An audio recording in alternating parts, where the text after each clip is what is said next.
வணக்கம் தங்கச்சி. என்னென்ன விலையெல்லாம் கூடுதலான எலக்ட்ரிக் பைக்குகள் வந்திருக்கு? என்ன விலையெல்லாம் வந்திருக்கு? ஓ 299 2 வருஷம் வாரண்டி கொடுக்குறீங்க. அதை விட எந்த நாட்டா? தாய்லாந்தோட கூடுதலான எலக்ட்ரிக் பைக்குகள் நிற்கி. இது என்ன மாதிரி? இது என்ன விலை? இது 399. 399. மற்ற தங்கச்சி இப்போ இதுகளுக்கு லைசன்ஸ் தேவையில்லை தானே? அதை விட கூடுதலான எலக்ட்ரிக் பைக்குகள் இருக்கு. எல்லாம் புதிய இறக்குமதிகள். இது என்ன விலை? இது 199. 1,99,000 மேன். 1,99,000 ரூபாயிலிருந்து இருக்கு. கூடுதலான அதாவது ஒரு 10 பிராண்டுக்கு கிட்ட நிற்க பைக்குகள். மற்ற இது என்ன மாதிரி தங்கச்சி? இது கபாலா கடைசியா வந்திருக்கு. ஓ இது 120 கிலோமீட்டர் ஓடுறதுக்கு வந்து 499. ஓ ஒருக்கா சார்ஜ் போட்டால் 120 ஓடுமா? இதே அவங்களுக்கு 250 கிலோமீட்டர் ஓடுறது இருக்கு. ஓ அது 799 ரெடி காசு. 799. இது ரெடி காசுக்கு என்ன விலை? இது 499 தானே. 120 கிலோமீட்டர். இது என்ன மாதிரி வாரண்டிகள் என்ன மாதிரி கொடுக்குறீங்க? 2 இயர்ஸ் கொடுப்போம். 2 வருஷம் வாரண்டி கொடுக்குறீங்க. மற்றது இப்போ லிதியம் பேட்டரியா? லிதியம் பேட்டரி என்றைக்கு நல்லா பாவிக்கக்கூடிய பேட்டரி. அதை விட 190 சைக்கிள் நிற்க. இதெல்லாம் இப்போ மடித்து போட்டு ரெயினில் கொண்டு போகலாம். நீங்கள் கொழும்பில் கூட கொண்ட இந்த சார்ஜ் பைக்கில் ஓடலாம். அதை விட இது என்ன விலை? இந்த கபாலா 399. மற்றது 100 கிலோமீட்டர் இருக்குது. சார்ஜ் இல்லாட்டி உலாக்கி ஓடலாம். பெடல் இருக்குது. நீங்கள் வந்து சார்ஜ் இல்லாட்டி உலாக்கி ஓடலாம். அதை விட கூடுதலாக இப்போ நீங்கள் ஒரு தூரம் 4 இயர் சார்ஜ் காணான்னு சொன்னால் உலாக்கி ஓடலாம். அதை விட எக்ஸசைஸ் வேணுமென்றால் நீங்கள் உலாக்கி ஓடக்கூடியதாக இருக்கும். அதை விட கூடுதலான பைக் எலக்ட்ரிக் பைக் இன்னைக்கு. இது என்ன விலை அங்கச்சி? இது புஷ் சைக்கிள் மாதிரி ஒரு எலக்ட்ரிக் பைக். ஜப்பான் 249. 60 கிலோமீட்டர் 2 வருஷம் வாரண்டி. ஒருக்கா சார்ஜ் போட்டால் 60 கிலோமீட்டர் ஓடுமே.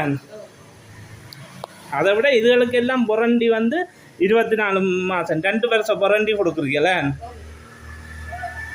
அதான் தாய்லாந்தோட இன்னும் கூடுதலான பைக் நிற்கும். அதை விட ஐமாண்டனிக்கு. இது என்ன எவ்வளோ? இது 2,49,000 அதை விட 2 வருஷம் வாரண்டி கொடுக்குறீங்கள. அதை விட கூடுதலான விதமான சைக்கிள்கள் இருக்குது. அதை விட இந்த முச்சக்கர வண்டி, அதாவது 7வது ஆட்கள் கூட விரும்பக்கூடிய சைக்கிள். இது என்ன விலை தாங்கச்சி? 599. இது வந்து முன்னுக்கு ஒரு ஆள் இருந்து போடலாம். இப்போ டிரைவரை விட முன்னுக்கு ஒரு ஆள் இருக்கலாம். அதை விட இன்னும் ஒரு சீட் இருக்கா? சின்ன ஆக்கள் இருந்து போகலாம். 3 பேர் இருந்து போகலாம். இப்போ நார்மலான சின்ன ஆக்கள் தான். இது டிரைவர் இருக்கலாம். இதில் கால் வைக்கக்கூடிய மாதிரி இருக்கு. சின்ன ஆக்கள் இதில் பிடிச்சி கொண்டு இருக்கலாம். இதில் டிஸ்பிளேல இல்லை மொபைல் சார்ஜ் இருக்க கூட ஓடும். இது ஒரு சார்ஜ் போட்டால் 100 கிலோமீட்டர் ஓடும். அதை விட 2 கலர்லாம் இருக்கு. அதை விட இது எந்த நாட்டாங்க? இந்தியனோட முச்சக்கர வண்டி 7வது ஆக்கள் கூட விரும்பி ஓடக்கூடிய ஆக்கள் அல்லது வயசான ஆக்கள் ஓடலாம். இதுகளுக்கு லைசன்ஸ் தேவையில்லை. லைசன்ஸ் இல்லாமல் ஓடக்கூடிய மாதிரி இருக்குது. அதை விட கூடுதலான இன்னும் எலக்ட்ரிக் பைக்குகள், அதாவது எலக்ட்ரிக் பைக்குகள்லேயே ஒரே ஷோரூமில் வந்து 10க்கும் மேற்பட்ட பிராண்டில் பைக்குகள் நிற்கு. இது என்னம்மா? இது நீங்கள் அப்போ சொன்ன விலை கூடினதா சவால்? இது என்னம்மா? என்ன விலையில் இருக்குது? 899. ஒருக்கா சார்ஜ் போட்டால் 250 கிலோமீட்டர் ஓடுமே. ரெடி காசுண்டா 799. 3 வியட்நாமின் சைக்கிள் 3 வருஷம் வாரண்டி இருக்குது. எல்லா கலர்லேயும் இருக்குது. நீங்கள் விரும்பின மாதிரி கலரில் எடுத்துக்கொள்ளக்கூடிய மாதிரி இருக்குது. அதை விட இன்னும் கூடுதலான பைக் இருக்குது. இது வந்து என்னம்மா? என்ன விலை இருக்குது? 649. ரெடி காசு லீசிங் எல்லாத்துக்கும் 649 தானே. 49. இதுக்கு வாரண்டி என்ன மாதிரி கொடுக்குறீங்க? 2 வருஷம் வாரண்டியா?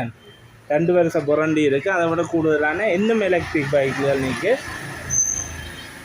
இது ஒன்று நிற்கு. இது 649. நீங்கள் வந்து பார்க்கும்போது, நீங்கள் இது வந்து வேம்படி சந்தியில் இருக்குது. வந்து பார்க்கும்போது கூடுதலான பிராண்ட் எலக்ட்ரிக் பைக்குகள் இருக்குது. எல்லாம் தாய்லாந்து, இந்தியாண்ட, ஜப்பான்ட தான் நிற்கு. கூடுதலாக ஜப்பான் சைக்கிள்கள் நிற்கு. அதை விட இங்கே லைசன்ஸ் முக்கியமாக உள்ள சைக்கிள்களும் இருக்குது. லைசன்ஸ் இல்லாமல் ஓடக்கூடிய சைக்கிள்களும் இருக்குது. இதில் தங்கச்சி எதுக்கு லைசன்ஸ் தேவையில்லை? இப்போ இதுகளுக்கு லைசன்ஸ் தேவை இல்லையா? இந்த பைக் இருக்கு இதுகளுக்கெல்லாம் லைசன்ஸ் தேவை இல்லை. இந்த இப்படி அதாவது பெடல் உழக்கிற பெடல்கள் வர சைக்கிளுக்கு லைசன்ஸ் தேவை இல்லை. ஆனால் ஹெல்மெட் போடுறது வந்து உங்கள்கிட்ட முக்கியம், உங்கள்கிட்ட சேஃப்டி. அதை விட ஐமான் டைம் இருக்குது. ஐமாவும் ஷோரூம் வேலும் ஐமா வந்து ஏஜென்ட் செய்யணும், அதாவது யாழ்ப்பாணத்தில் இறக்கி விற்கணும். அதை விட கூடுதலான இதுகளுக்கெல்லாம் லைசன்ஸ் தேவையில்லை. இது எந்த நாட்டான எல்லாம் ஜப்பான் தானே, இதெல்லாம் ஜப்பான் பைக், அதாவது ஜப்பான் டைம் இருக்குது. இது கூடுதலாக எல்லாருக்கும் தெரியும் ஜப்பான் பைக்கில் பாவிக்கக்கூடியதுனால இது எந்த நாடுன்னு தெரியல. ஆனால் இது வந்து நீங்கள் ஒரு தூர பயணம் போகிறீங்களாண்டா இதை மடித்து போட்டு கையில் கொண்டு போகலாம், தூக்கி கொண்டு. இதில் வந்து மடிக்கக்கூடிய மாதிரி இருக்குது. இது வந்து டெண்டாக மடிக்கலாம், கேண்டில் எல்லாம் பதிச்சு போட்டு கொழும்புக்கு நீங்கள் போகிறீங்களா பஸ்ஸில் கொண்டு போகலாம், ட்ரெயினில் கொண்டு போகலாம். இதுக்கு வந்து கூலி வராது, வாகனம் பைக் ஏற்றுற கூலி எடுக்க மாட்டாங்க, ஃப்ரீயாகவே ஏற்றி கொண்டு போகலாம். கொண்டே அங்கே நீங்கள் கூட்டி போட்டு ஓடி போட்டு திருப்பி கொண்டுடலாம். அவ்வளோத்துக்கு ஈஸியான பைக். இது வந்து பேட்டரியை தூக்கி சார்ஜ் போடலாம் நீங்கள் ரூமுக்கு. அப்படி விதமான பைக்கில் எலக்ட்ரிக் பைக்குகள் வருகிறது. அதை விட இந்த முச்சக்கர வண்டி 7 ஆட்கள் வயசான ஆட்கள் லைசன்ஸ் இல்லாமல் ஓடுறதுக்கு வந்திருக்கு. இதோட என்ன விலை சொன்ன நீங்கள் 5,99,000. இதுக்கு வந்து லீசிங் எடுக்கிறான்னா நீங்களே செய்து கொடுப்பீங்க. நீங்கள் நேரடியாக இந்த கடைக்கு வந்தால் லீசிங் வசதிகள் வேலை செய்து அறிவினா அதை விட 3 வருஷம் புரண்டி கொடுக்கலாம். முன்னுக்கு நல்ல சாமான் வைக்கலாம், பின்னுக்கும் இதுக்கு டேஷ்போர்ட் வந்து இருக்குது. நீங்கள் திறந்து லொக் பண்ணி இருக்குங்க இதில் உள்ள மாதிரி பின்னுக்கு சாமான் வைக்கக்கூடிய மாதிரி இருக்கும். அதை விட லீசிங் வசதிகள் வேலை செய்து அறிவினா இங்கே நிற்கிற பைக்கில் மேலதிக தகவலுக்கு நான் ஓனர்கிட்ட நம்பரை டிஸ்பிளேயில் போடுறேன்னு எடுத்து காய்ச்சிக்கொள்ளுங்க. நன்றி வீடியோ பார்த்தமைக்கு.